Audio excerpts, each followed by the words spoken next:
지난 한 주간 여러분들은 얼마나 기도를 하고 지내셨습니까? 우리 옆 사람에게 한번 물어볼까요? 지난 한 주간 기도를 많이 하셨습니까? 기도는 얼마나 하셨습니까? 한번 여쭤볼까요?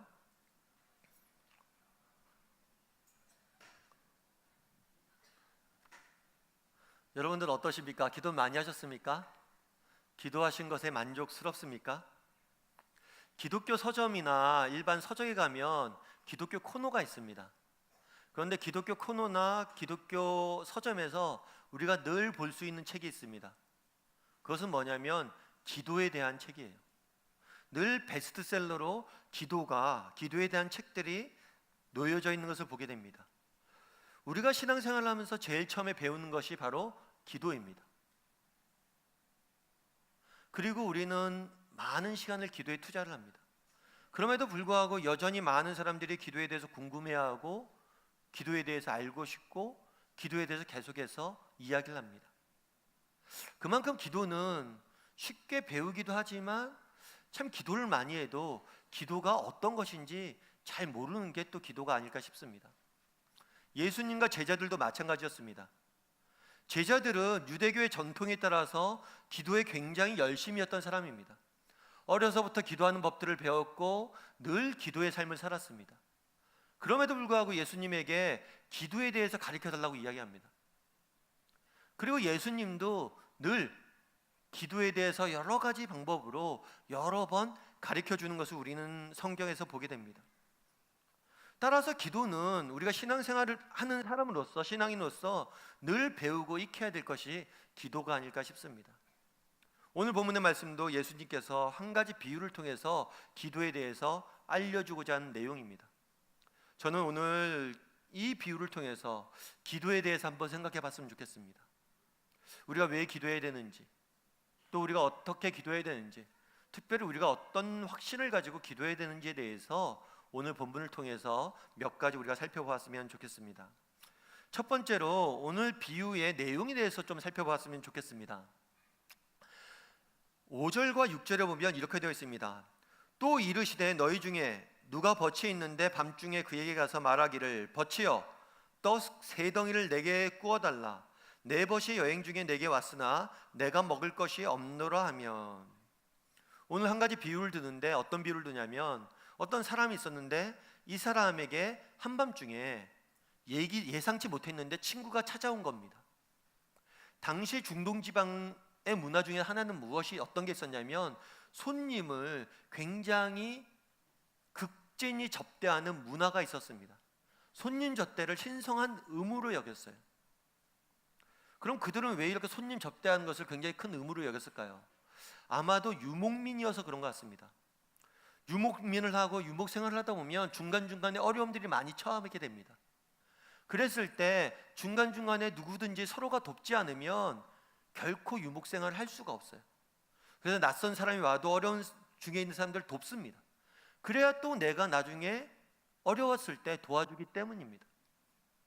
그래서 중동지방에는 굉장히 손님 접대를 환대하는 문화가 있었습니다. 밤중에 친구가 찾아왔어요. 그럼 이제 잘 먹여서 환대를 해야 됩니다. 그런데 문제는 뭐냐면 이 친구가 왔는데 집에 빵이 없는 거예요. 오늘날 우리는 빵집에 가서 빵을 사고 언제든지 식당에 갈 수 있습니다. 하지만 당시에는 식당이나 빵집이 없었어요. 집에서 각자가 오늘 먹을 만큼만 빵을 굽습니다. 구약 성경에 보면 아브라함이 손님 접대를 하는데 손님이 오니까 내가 빵을 구워서 대접하겠다 이야기를 해요. 그때 빵을 굽습니다. 그런데 밤에 친구가 찾아왔는데 빵도 없을 뿐만 아니라 빵 구울 여건이 안 됐어요. 그래서 어떡합니까? 이웃에 빵을 구하러 이웃집의 문을 두드립니다. 그러자 이웃집에서 이런 얘기를 합니다. 7절에 이렇게 됐어요. 그가 안에서 대답하여 이르되 나를 괴롭게 하지 말라. 이미 문이 닫혔고 아이들이 나와 함께 침실에 누웠으니 일어나 내게 줄 수가 없노라 하겠느냐. 당시 문화를 좀 우리가 이해를 해야 되는데 아침에 유대인들은 일찍 일어나서 문을 열어둡니다. 그럼 아까 얘기했던 것처럼 언제든지 누구든지 우리 집에 들어와도 좋다는 환대의 뜻이에요. 그런데 저녁에 문을 닫습니다. 그러면 정말 불가피한 일 아니면 내가 방해를 받지 않겠다라는 표시예요. 따라서 문이 닫혀 있을 때는 누가 문을 두들겨도 안 열어줘도 됩니다. 뿐만 아니라 뭐라고 그 당시에 밤에 나와서 누굴 손님을 접대하는 것은 굉장히 어려운 일이에요. 왜냐하면 오늘 본문에 이렇게 되어 있죠. 아이들이 나와 함께 침실에 누웠으니 일어나 내가 줄 수 없다. 당시 집의 구조는 이렇게 되어 있습니다. 보통 유대인들의 집들은 집안 내부가 복층 구조로 되어 있어요. 그래서 바로 밑에 아래층에는 뭐 음식을 한다든가, 그리고 가축들이 머무를 수 있는 마구간이나 이런 공간들이 있습니다. 그리고 2층에서 주로 잠을 자요. 근데 이 잠을 잘 때 방이 구분이 되어 있지 않습니다. 한 곳에 모여서 온 가족이 잡니다. 그리고 예수님이 마구간에서 태어났다는 것은 바로 위에 잠이 잘 데가 없어서 밑에, 집 내부의 밑에 있는 공간에 태어났다는 의미예요. 그래서 방이 없어서 다 같이 모여 잡니다. 특별히 당시 유대인들은 이상한 생각이 있었어요. 이스라엘 민족이 다 태어나야지만 메시아가 온다는 생각이 있었어요. 그래서 아이를 많이 낳았습니다. 그래서 2층에 보면 한 곳에 모여서 가족들이 쭉 모여서 붙어 자요. 그래서 밤중에 손님이 오면 집안 사람들이 다 일어나야 됩니다. 손님을 접대하려면. 그래서 밤에는 손님을 문을 닫고 손님을 접대 안 해도 아무런 문화적 폐해가 없어요. 그래서 사실은 이렇게 문을 닫혀 있고 잘 때는 손님 접대를 안 합니다. 그럼에도 불구하고 누군가 밖에 와서 그렇게 간청을 하면 뭐예요? 들어준다는 거예요. 8절에 이렇게 되어 있습니다. 8절 한번 같이 읽어볼까요? 같이 읽겠습니다. 시작.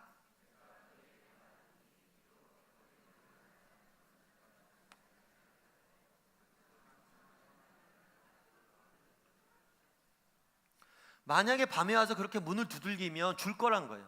왜 주냐면 간청함 때문에 줄 거라는 거예요. 이 간청하다라는 단어는 끈질기게 조른다는 거예요. 끈질기게 밖에서 문을 두들기면서 여보셔 제가 빵이 필요합니다. 그럼 좀 주십시오 라고 이야기한다면 줄 거라는 거예요. 실제로 우리도 이런 경우가 많이 경험하게 됩니다. 저는 이제 개척을 하기 전에는 이제 국제제자훈련원이라는 단체에서 일을 했습니다. 그곳에서는 세미나를 많이 진행을 해요, 목사님들하고. 근데 세미나를 진행하기 전에 세미나 등록을 사전에 받습니다. 그리고 세미나 인원수를 정해놓고 숙소나 모든 것을 준비를 해요. 그런데 꼭 보면 당일날 찾아오는 사람들이 있어요. 당일날 찾아서 해달라는 거죠. 그럼 저희가 안 해줍니다. 왜냐하면 습관이 되면 안 되거든요. 이게 소문이 나면 그 다음에 또 그냥 매일매일 그냥 당일날 오면 저희가 다 해줄 수가 없어요. 그래서 안 해주는데 그럼 보통 돌아갑니다. 근데 끝까지 계신 분이 계세요. 안 해주면 여기서 마치 마당에서 잘 것처럼 하시는 분들이 계세요. 그럼 어떻게 할까요? 그럼 조용히 부릅니다. 그리고 딴 데 가서 절대 이야기하면 안 되는데요, 저희가 빈자리가 하나 있으니까 세미나 들으세요, 이렇게 이야기를 해요. 우리가 왜 그 사람에게 해줄까요? 제가 그 사람이랑 친하지 모르는 사람입니다. 그리고 그 사람은 룰을 다 어겼어요. 룰을 어겨서 안 해줘도 됩니다. 그리고 나랑 무관한 사람이에요. 그럼에도 불구하고 그렇게 간절히 바라는 마음이 불쌍해서 해주는 거예요. 오늘 비유는 그런 이야기예요. 그렇다면 왜 예수님께서 이런 비유를 들었냐는 거예요. 불쌍해서 해준다는 이 비유를 왜 들었냐는 거예요. 13절은 이렇게 되어 있습니다. 13절을 한번 같이 읽어볼까요? 13절을 같이 읽겠습니다. 너희가 악할지라도 좋은 것을 자식에게 줄 줄 알거든 하물며 너희 하늘 아버지께서 구하는 자에게 성령을 주시지 아니하겠느냐 하시니라. 이 비유의 핵심은 하물며예요. 가끔 우리가 비유를 배울 때 사람과 하나님의 유사성에 대해서 주목할 때가 있습니다. 하지만 여기선 유사성이 아니라 대조예요. 하물며 악한 자라도, 인색한 이웃도, 내가 이 사람에 친하지 않아도 이 사람이 하도 쪼르니까 주는데, 하물며 하늘에 계신 너희를 사랑하시는 하나님께서 너희가 간절히 나와서 기도하고 그러면 안 주겠냐는 거예요. 우리도 내가 모르는 사람이고 이 사람이 법을 다 어겨도 그냥 부탁을 하면 정말 그게 불쌍해서라도 주는데, 나와 무관한 사람도 들어주는데, 하늘에 계신 아버지께서, 정말 우리의 아버지께서 우리가 구하면 안 주겠냐는 거예요. 달리 이야기하면 우리가 기도할 때 무슨 확신을 가지란 거예요? 니네가 구하면 반드시 주실 것이라는 확신을 가지라는 거예요. 여러분, 그림이 하나 보이시죠? 이 그림 보이세요? 어떤 그림이죠? 컵에 물이 반만 차 있는 그림이죠. 이런 그림 많이 보셨죠? 처음 보신 것처럼 이렇게. 이런 그림은 보통 무슨 얘기 많이 하죠? 물이 반만 있느냐 아니면 반이나 있느냐, 관점의 문제에 대해서 많이 이야기를 합니다. 근데 어느 날 심리학 교수가 한 명이 강의를 하는데 물을 저렇게 갖고 왔어요. 그리고 딱 들고 있었습니다. 사람들이 무슨 생각을 할까요? 아, 또 반밖에 반이나 그 얘기하겠구나, 관점에 대해서 이야기하겠구나. 그런데 그 강사가 그런 얘기를 했대요. 이게 무게가 얼마 될까요? 이 물컵 안에 들어있는 물의 무게가 얼마 될까요? 뭐 100g이 된다, 200g이 된다, 300g이 된다, 다양한 의견이 나왔습니다. 그러자 이 강사가 그런 이야기를 합니다. 이 무게가 얼마나 되느냐가 중요한 게 아닙니다. 이 컵 안에 물이 아무리 조금 있다 할지라도 이 컵을 10시간 들고 있을 사람은 없습니다. 아무리 작은 무게의 컵도 10시간 들고 있으면 지쳐 쓰러집니다. 그날에 왜 예수님께서 이 비유를 들었냐는 거예요. 왜 너희가 너희의 인생의 짐들을 쥐고 있냐는 거예요. 정말 아무리 간단한 짐이라도 우리가 10시간, 20시간 쥐고 있으면 죽습니다. 넘어져요. 그런데 도대체 너희들 왜 기도하지 않고, 왜 맡기지 않고 너희가 쥐고 있냐는 거예요. 아니, 아무리 악한 사람도 누군가 간절히 구하면 주는데, 난 너희 하나님인데 왜 나한테 구하지 않니? 그래서 왜 받지 못하니? 왜 도대체 안 구하냐는 거예요. 여러분, 우리는 어떻습니까? 여러분, 지난 한 주가 얼마나 기도하셨어요?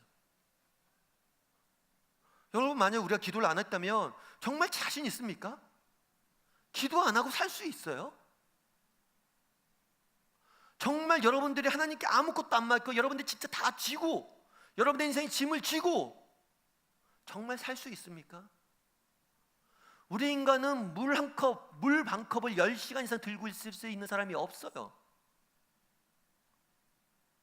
물 반 컵도 10시간 못 들고 있는 사람들이 무엇 때문에 그렇게 무거운 인생의 짐들을 혼자 다 지고 있냐는 거예요. 왜 도대체 나한테 안 구하니? 악한 자라도 좋은 것을 주는데 하물며 내가 안 주냐?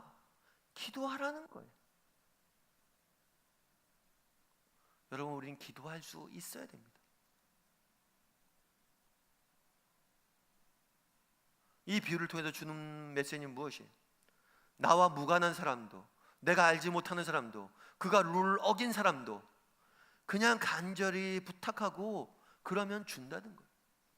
우리가 기도할 수 있는 근본적인 이유는 어디에 있습니까? 우리에게 있지 않아요. 우리는 때로는 부족하고, 우리는 신실하지 아니하고, 우리는 기도할 자격조차 없는 사람일지 모릅니다. 그럼에도 불구하고 하나님은 성실하신 분이고, 하나님은 우리의 아버지 되시기 때문에 우리가 기도하면 언제든지 들어주신다는 거예요.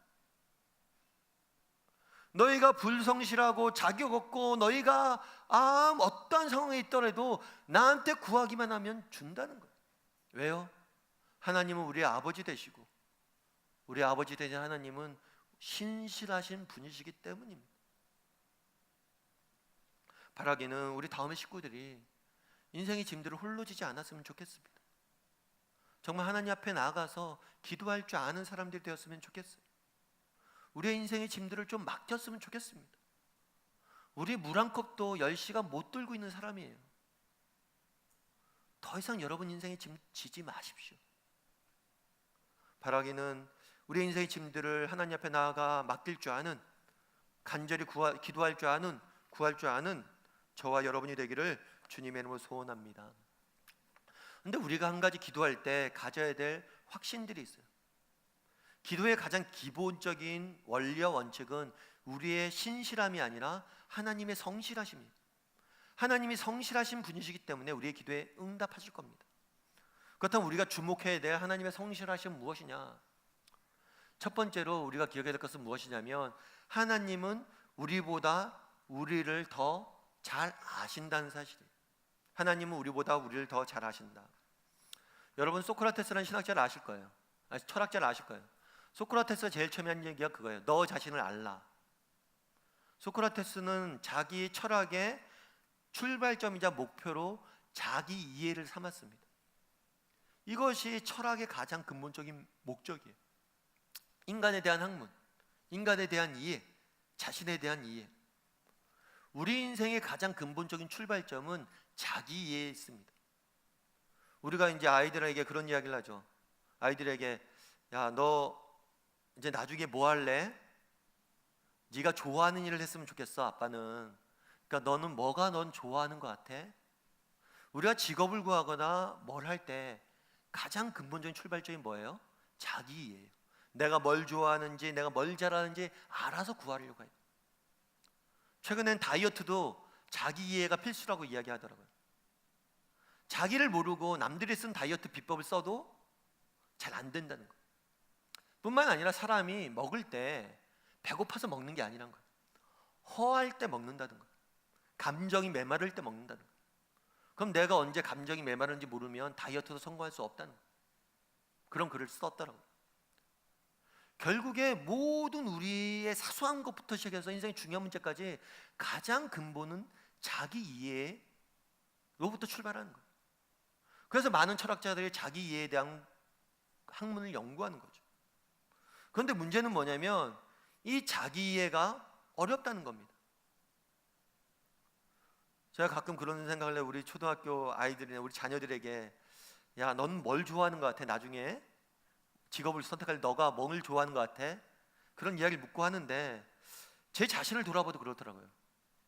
저도 모르겠어요. 제가 뭘 좋아하는지, 제 적성이 뭔지. 그런데 이제 10살 조금 넘은 애들한테 적성을 찾으라, 자기가 좋아하는 것을 발견하라, 너무 가혹한 게 아닐까 싶은 생각도 있더라고요.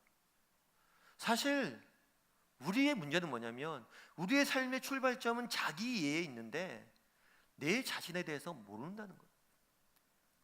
로마서 8장 26절은 이렇게 되어 있습니다. 이와 같이 성령도 우리의 연약함을 도우시나니 우리는 마땅히 기도할 바를 알지 못하나 오직 성령이 말할 수 없는 탄식으로 우리를 위하여 친히 간구하시느니라. 우리의 연약함은 무엇이에요? 성령이 우리의 연약함을 돕는데 우리의 연약함은 뭐예요? 기도할 바를 모른다는 거예요. 무지해. 나에 대해서도 모르고 내게 무엇이 필요한지도 모르고 내게 무엇이 유익한지 모른다는 거예요. 정말 오늘 어느 학교에 가는 게 좋은지, 직장 이 직장에 들어가는 게 좋은지, 정말 병에 걸렸는데 병이 낫는 게 좋은지, 아니면 지금은 그냥 병을 이겨내는 게 좋은지 아무것도 우리는 알 수 없는 존재는. 그런데 그걸 누가 도우세요? 성령님이 도우신다. 달리 이야기하면 무엇입니까? 하나님이 우리보다 우리를 더 잘 아신다는 거예요. 우리보다 더 우리를 잘 아시는 분이 우리에게 맞는, 우리에게 꼭 필요한 가장 좋은 것으로 우리를 채운다는 거예요. 우리가 아이가 태어나면 갓난아이 때 그런 경험들을 합니다. 아이가 울죠. 아이가 막 울어요. 그럼 아빠는 잘 모릅니다. 그래서 엄마한테 물어보죠. 애 왜 울어? 그러면 애 지금 기저귀 갈아줄 때야. 애 밥 먹일 때야. 우리 하나님은 아십니다. 나는 내게 무엇이 필요한지, 정말 내가 어떤 사람이고 내가 무엇이 내 인생에 필요한지 우리는 몰라요. 하지만 하나님께서 우리보다 우리를 더 잘 아시고 우리의 인생에 가장 좋은 곳을 채우시는 분이십니다. 성실하신 아버지처럼 우리의 인생을 채우신 분이 하나님이세요. 우리가 기도할 때마다 그 확신을 가져야 됩니다. 하나님이 나보다 나를 더 잘 아신다. 그래서 내게 꼭 필요한 것들 반드시 주실 것이다. 그런 믿음들을 갖길 소원하는 것. 바라기는 우리 다음의 식구들이 정말 하나님이 나보다 나를 더 잘하신다는 확신을 가지고 기도할 줄 아는 사람이 되기를 주님의 이름으로 소원합니다. 두 번째로 우리가 기도할 때 기억해야 될 것이 있어요. 하나님은 우리보다 우리를 잘하실 뿐만 아니라 우리보다 우리의 내일에 대해서 더 잘 아십니다. 사실 인간은 인간은 시간에 갇혀 있는 존재예요. 오늘이라는 시간 속에 살아갑니다. 그래서 내일 우리에게 어떠한 일들이 있을지 우리는 사실 모릅니다. 오늘 우리 사회의 가장 큰 특징 중에 하나는 변화라고 이야기합니다. 변화의 속도가 너무 빨라졌어요. 세대 차이가 예전에 10년이었는데 지금은 2, 3년만 지나면 세대 차이가 난다라고 이야기합니다. 그만큼 세상이 빨리 변해가요. 세상이 빨리 이렇게 변화가기 때문에 변화에 적응해가는 게 굉장히 중요합니다. 그런데 문제는 변화에 적응해가는 게 중요한데 세상이 어떻게 변할지 아무도 모른다는 거예요. 내일에 대해서 모른다는 거예요. 지금 당장은 풍성해 보이지만 내일 그 밑에는 아무것도 없을 경우가 있을 수 있어요. 그리고 지금 당장은 초라해 보이지만 그 밑에 너무나 많은 보화가 숨겨져 있는 경우도 있어요.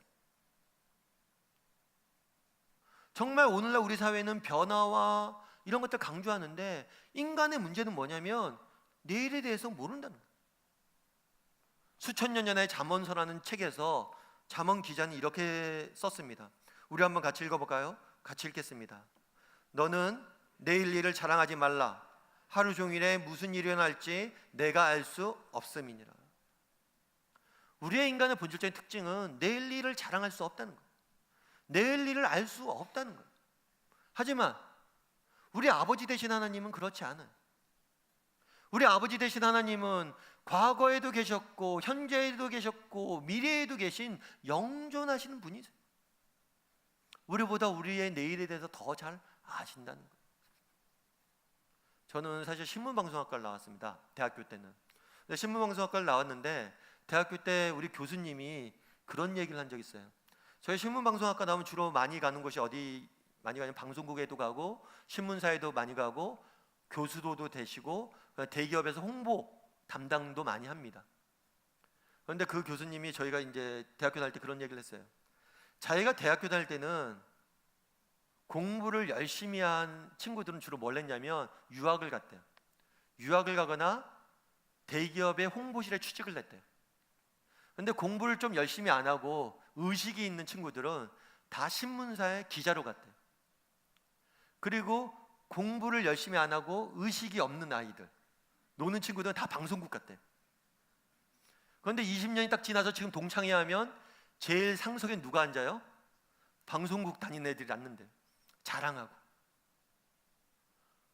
정말 세상이 이렇게 변할 줄 알았으면 그때 유학 안 가고 방송국에 갔을 거예요. 그런데 모른다는 거예요. 정말 우리 자녀들에게 야, 너 나중에 여기 가서 이런 거 해라 이야기하지만 자신할 수 있어요? 우리 자녀들이 그걸 하면 정말 그 자녀들의 세대 때 그들이 잘 살게 될 거란 믿음이 있습니까? 확신이 있어요? 우리는 몰라요. 내일에 대해서 모르는 존재들입니다. 다만 누구나 아세요? 하나님은 아신다는 거예요. 제가 아는 집사님 한 분이 계십니다. 이 집사님은 정외과 출신이에요. 정치외교학과. 근데 대학교 다닐 때 친구들이 그 집사님은 손가락질을 많이 했대요. 손가락질 했던 것 중에 하나가 뭐였냐면 야, 너는 교회 나가면 그렇게 돈이 나오냐 떡이 나오냐. 야, 그리고 교회 다니려면 좀 큰 교회 좀 다니지 그 조그만 교회 왜 다니냐. 이런 얘기를 많이 들었대. 근데 그 집사님 당시에 조금 그렇게 크지 않은 대학부에 다녔어요. 그러다 보니까 대학부에 사람이 없다 보니까 그 집사님이 뭘 했냐면 주보 사장을 냈어요. 맨날 주보 만드는 일을 했어요. 주보 만드는 일을 하다 보니까 사람들에게 글도 부탁하지만 자기가 책을 읽고 좋은 글을 써야 될 기회들이 많았어요. 주보를 만드는 일들을 했어요. 그리고 또 졸업할 때쯤에 기도를 하는데 하나님께서 야, 너 그냥 일반 기업체에 들어가라 이런 말씀을 주시는 것 같았대요. 그래서 일반 대기업에 들어갔다라고 합니다. 동기들이 다 야, 너 미쳤냐, 우리 과가 정치외교학과인데 왜 그런 데를 들어가냐고. 아무런 상관도 없는. 그래서 그런 손가락질을 많이 받았대요. 그런데 자기는 확신이 있었대요. 내가 정말 기업에 나가서 사회에 나가서 정말 내가 그리스도로서 역할들을 하려면 기업체가 더 나은 것 같다. 그런데 나중에 그런 얘기를 하더라고요. 목사님, 그런데 그때 저한테 왜 그런 기업에 들어가려고 그러냐 이야기했던 친구들이요, 요즘 저한테 그런 얘기를 해요. 야, 니네 회사에 자리 하나 없냐? 우리 같은 사람들 들어갈 데 없냐? 이런 얘기를 한다고 그러더라고요. 그리고 그런 얘기를 하더라고요. 목사님, 제가 사회 나가서 정말 하나님이 참 대학 시절에 저를 잘 준비시켰다고 느끼는 점이 하나 있었대요. 그게 뭐냐면 사회 나가서 직장생활 하다 보니까 제일 중요한 능력 중에 하나는 뭐냐면 소통 기술이에요. 특별히 소통 기술이 두 가지잖아요. 말로 하거나 글로 쓰거나. 리튼 커뮤니케이션에 관련해서는 자기가 탁월한 실적을 올렸대요. 보고서 같은 거 정말 잘 썼대요. 왜냐하면 제가 4년 동안 주부만 만들었잖아요, 목사님. 매주. 그때 기술이 개발됐다. 그러면서 그런 얘기를 해요. 제가 몰랐지만 하나님께서 이미 다 준비시키고 있었다. 마찬가지입니다. 우리가 인생을 살다 보면 우리는 내일에 대해서 몰라요. 하나님께서 오늘 내게 특별히 이러한 일들을 허락하실 때가 있어요. 그러면 기억해야 될 것이 무엇이냐? 하나님이 준비하고 계시다. 나보다 나의 내일에 대해서 더 잘하시는 하나님이, 나보다 나의 내 미래에 대해서 더 하시는 하나님께서 지금 내게 이것을 위해서 잠시 돌아가게 하시거나 잠시 멈추게 하시거나 아니면 필요해서 이것들을 하게 하신다. 아니, 우리가 기도할 때 가져야 될 확신들이 있어요. 우리가 반드시 기도하면 우리의 내일에 대해서 더 잘하시는 하나님께서 반드시 더 귀한 것으로 우리를 준비시키고 응답하신다는 겁니다. 그런 확신을 가지라는 거예요.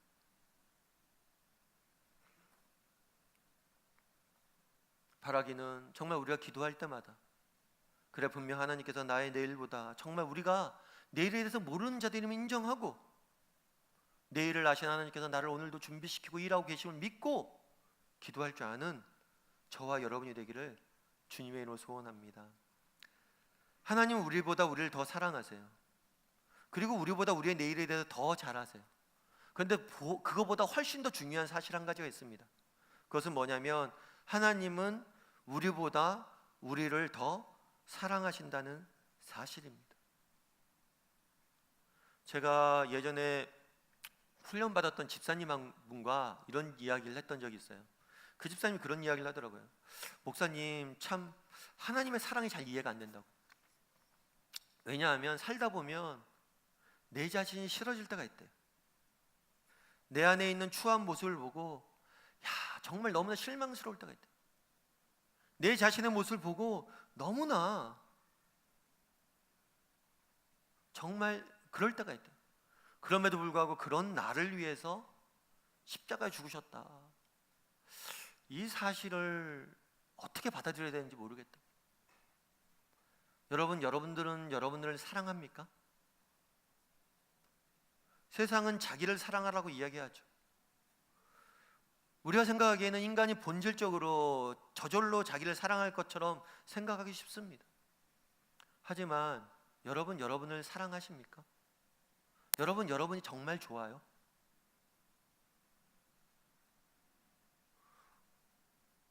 정말 내 자신의 모습을 내가 보고 정말 실망스러울 때가 있습니다. 내 자신의 모습을 내가 보고 포기한 때가 많습니다. 정말 우리가 얼마나 많은 것들을 포기하고 살아갑니까? 하지만 우리 하나님은 그렇지 않다는 거예요. 나보다 날 더 사랑하시고 나보다 날 더 아끼시고 포기하지 아니시하시고 우리를 끝까지 우리를 위해서 애쓰시는 분이 하나님이시라. 우리가 기도할 때마다 정말 가져야 될 확신은 무엇입니까? 그분이 나보다 나를 더 사랑하신다는 것. 정말 그분이 나보다 나를 더 사랑하신다는 걸 안다면 우리가 기도 안 하겠습니까? 그분에게 안 맡기겠습니까? 왜 우리가 기도를 안 합니까?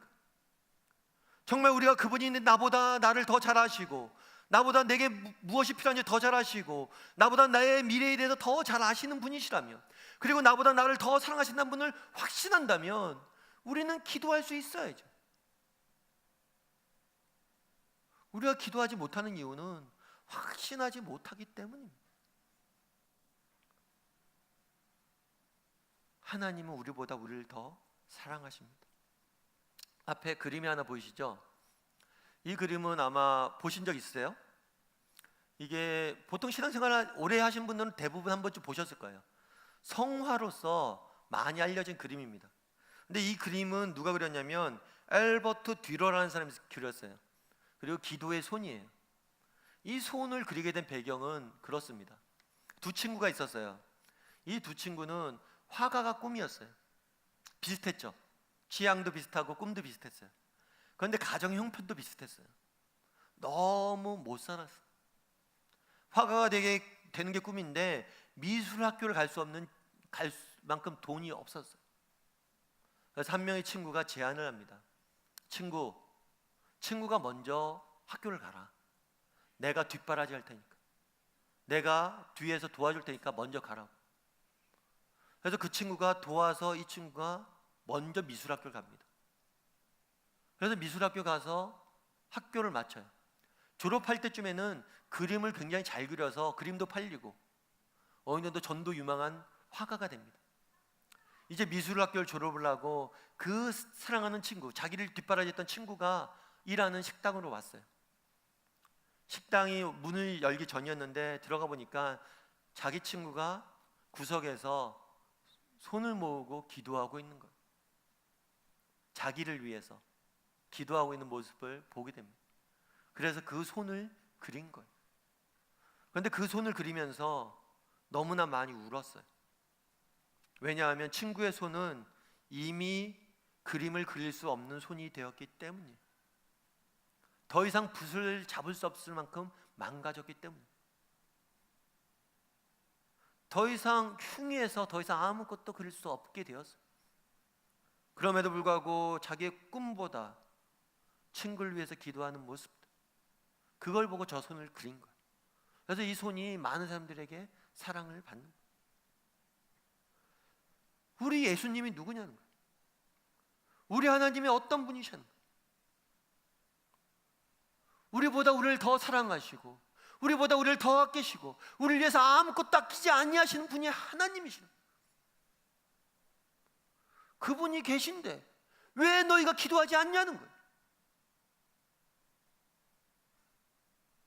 우리가 기도할 때마다 가져야 될 확신이 있습니다. 그분은 우리보다 우리가 무엇이 필요한지 잘 아십니다. 그분은 우리보다 우리의 내일에 대해서 잘 아십니다. 그분은 우리보다 우리를 사랑하시고 우리를 위해서 희생하시는 분이십니다.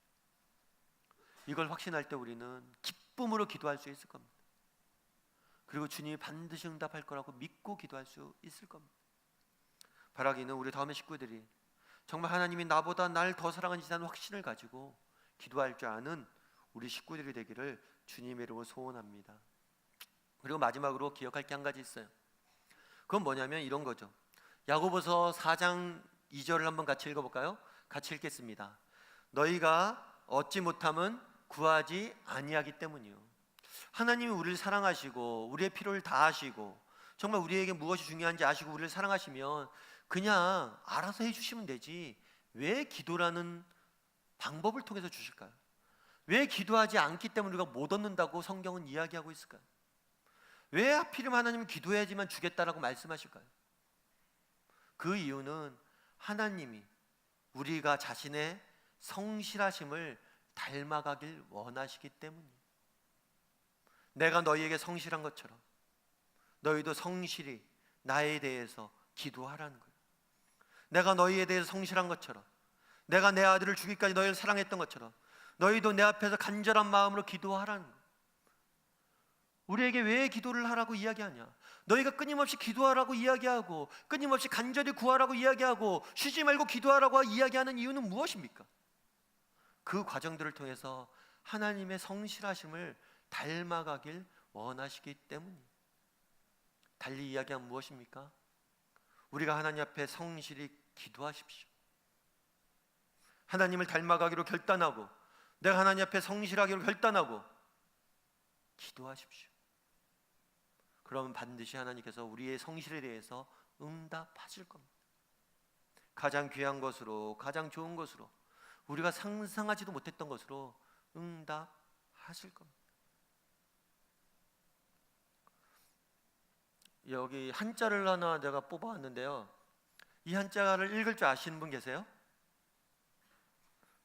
예. 요즘은 아이들은 마법 현자문을 잘 봐서요. 저희보다 이렇게 한자를 더 잘 아는 경우도 있더라고요. 이 한자가 어떤 한자면 줄탁동시라는 한자예요. 줄탁동시. 이 줄탁동시라는 단어가 어떻게 나왔냐면, 이 맨 앞에 있는 줄자라는 단어는 뭐냐면, 병아리가 부화하기 전에, 병아리가 이제 어미가 품고 있잖아요. 그럼 부화하기 전에 병아리가 안에서 이거를 쪼읍니다. 안에서 쪼아요. 이렇게 안에서 톡톡톡톡 쪼읍니다. 병아리를 그걸 깨려고.